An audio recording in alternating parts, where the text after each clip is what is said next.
தேர்தல் வாக்குறுதியை நிறைவேற்ற நடவடிக்கை எடுக்காத நிதியமைச்சர் தங்கம் தென்னரசு வீட்டை தற்காலிக பொதுப்பணித்துறை ஊழியர்கள் முற்றுகையிட்டதால் பெரும் பரபரப்பு ஏற்பட்டுள்ளது.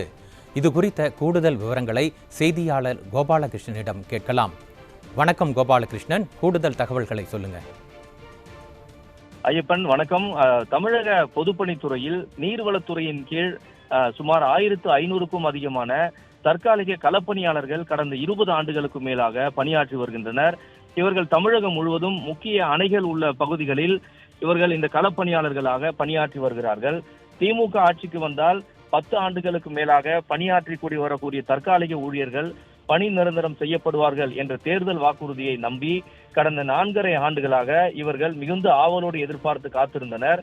நாம் 10 ஆண்டு முதல் 20 ஆண்டுகள் வரை தற்காலிக பணியாளர்களாக தமிழக பொதுப்பணித்துறை நீர்வளத்துறையின் கீழ் இது மாதிரி களப்பணியாளர்களாக பணியாற்றி வருகிறோம்.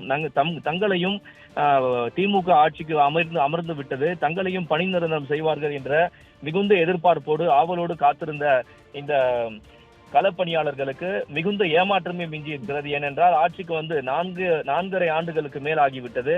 இன்னும் ஆட்சி முடிவதற்கு 3 மாதமே உள்ள நிலையில் இதுவரையில் தங்கள் பணி நிரந்தரம் செய்யப்படாததை கண்டித்து அறிந்து இவர்கள் பணியில் உள்ள தமிழகம் முழுவதும் பணியில் இருக்கக்கூடிய சுமார் 1500 களப்பணியாளர்களும் ஒன்று கூடி இன்று தமிழக பசுமை வழி சாலையில் உள்ள தமிழக நிதித்துறை அமைச்சர் தங்கம் தென்னரசு வீட்டு முன்பு குவிந்து விட்டனர்.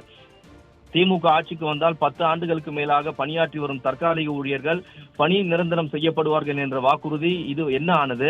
வாக்குறுதியை நிறைவேற்ற எவ்வித நடவடிக்கையும் எடுக்காததால் இவர்கள் நேற்று பொதுப்பணித்துறை அமைச்சர், அதே போன்று நீர்வளத்துறை அமைச்சர், தமிழக முதலமைச்சரின் தனிப்பிரிவுக்கு என பல முறை கோரிக்கை மனுக்களை அளித்துவிட்டும் நேரில் சென்று முறையிட்டும் எவ்வித நடவடிக்கையும் எடுக்காததால் தற்போது நிதி அமைச்சராக உள்ள தங்கம் தென்னரசு வீட்டை 100க்கும் அதிகமான பொதுப்பணித்துறையில் பணியாற்றி வரும் தற்காலிக ஊழியர்கள் தற்போது முற்றுகையிட்டிருக்கிறார்கள்.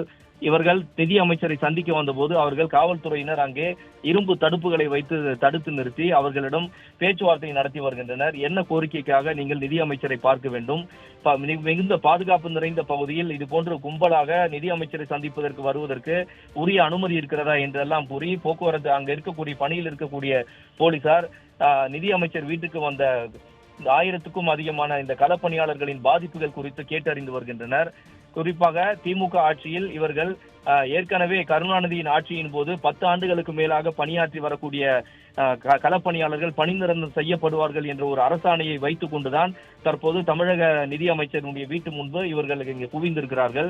திமுக ஆட்சிக்கு வந்தால் 10 ஆண்டுகளுக்கு மேலாக பணியாற்றி வரும் பணி நிரந்தரம் செய்யப்படுவார்கள் என்ற வாக்குறுதியை 4.5 ஆண்டுகளாக மிகுந்த எதிர்பார்ப்போடு காத்திருந்ததாகவும் தற்போது இந்த மாதத்தில் நடைபெறக்கூடிய கடைசி சட்டமன்ற கூட்டத்தொடரிலாவது தங்களுக்கான நிதியை ஒதுக்கி அறிவிப்பை நிதி அமைச்சர் வெளியிட வேண்டும் என்ற ஒரு ஆவலோடு தற்போது நிதி அமைச்சர் தங்கம் தென்னரசு வீட்டு முன்பு இந்த தற்காலிக ஊழியர்கள் தற்போது காத்திருக்கின்றனர்.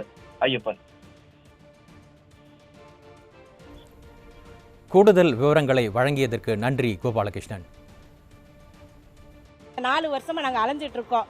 1458 பேரும் 1 வருஷம் 2 வருஷம் குறைஞ்சபட்சம் 2 வருஷம் அதிகபட்சம் 10 வருஷம் சர்வீஸ் தான் இருக்கு.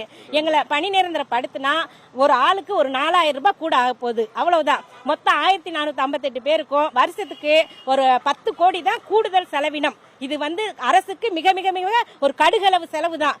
4 வருஷமா நாங்க